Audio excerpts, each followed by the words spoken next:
The idea that Gohan doesn't like to fight is a bad plot device to allow Goku to remain being the main character. Gohan fighting was never contingent upon him liking to fight or not. He simply fought to protect his family. And we saw this throughout the entire series once he stood up to the Saiyans. He continued to protect his family and continued to stand up for what's right. Even more importantly, right before going into the time chamber, he was willing to fight Imperfect Cell to protect and save Piccolo and the others, which Goku had to shut down because he was nowhere near strong enough to even put up a single iota of fighting. Now, when Gohan go into the time chamber, he became a Super Saiyan. That should be talked about more primarily because of Gohan's rage. There's a restlessness within themselves while they're transformed that Goku talked about and wanted to train out of their system so that they're able to use the transformation more efficiently.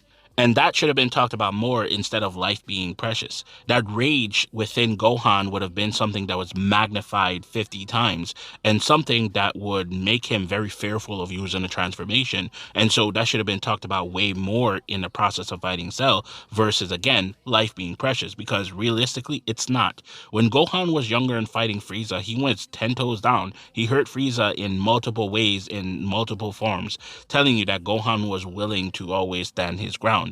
The problem now is that with that rage, he would understand that there's a possibility for him to lose control and essentially become an enemy to his friends and family. Now, they hit on this a little bit in the Cell games, but people took away that Gohan doesn't like to fight more than him being afraid of his anger. And that would have been significantly better because now there would be one character that would understand Gohan more than anybody, which is Broly, who, unlike all the other Saiyans, would lose himself to his rage. When you look at Super Saiyan 2 Gohan, he acted kind of like OG Broly, except that he was fighting one person, whereas OG Broly was just making the entire cast suffer.